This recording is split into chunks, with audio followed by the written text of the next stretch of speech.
बाबू बर्फ घेऊन ये बरं, बर्फाने शेकलं की बरं वाटेल जरा।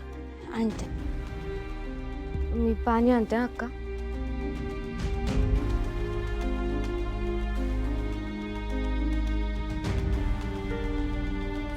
अक्का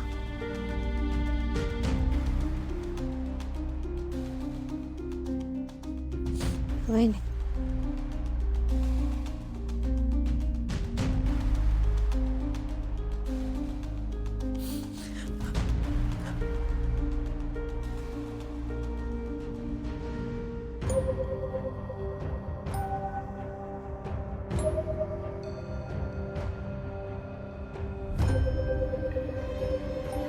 तेजू काय झालं रडायला? हा, मी काय लहानपणापासून शिकवलंय? रडायचं नाही, लढायचं. रडून अडचणी सुटत नाहीत. मग कशाला त्रास करून घ्यायचा? आता पण लग्न झालेल्या मुलीने असं संसार सोडून बाहेर येणं चांगलं नसतं. कोण बोललो तुला? बाद झाले जुने विचार. पुरीचा जेवढा सासरवर हक्क असतो ना तेवढा माहेरावर पण असतो. हे घर तुझं होतं, तुझं आहे आणि कायम राहील, हे लक्षात ठेव. त्यामुळे नाही ते विचार करून रडत बसू नको.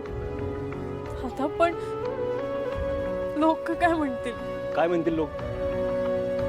काय म्हणतील? लोक म्हणण्यासाठीच असतात, बोलायसाठीच असतात. त्यांना काय म्हणायचं ते म्हणू दे. आपण नसतं लक्ष द्यायचं त्यांच्याकडे. माझी प्रॉपर्टी माझ्या बहिणी आहेत. माझी माणसं माझी प्रॉपर्टी आहे. आणि मी तुमचं आहे, हे घर तुमचं आहे. त्यामुळं ना सगळ्यांना सांगतोय मी, लग्न झाल्यावर पण इथं याला अजिबात लाजायचं नाही. कुठलीच शंका मनात आणायची नाही, कळलं का? चौघींना. अरे माझ्या बहिणी माझी कमजोरी नाही, अरे तुम्ही माझ्या ताकद आहे. का कळत नाही तुम्हाला? त्यामुळे माझ्या बहिणीच्या डोळ्यात पाणी आलं मला नाही बघवत. कधी हसणार आहे, कधी रडणार आहे, कधी हसणार आहे, राजू कधी रडणार जेवणाचं बघ.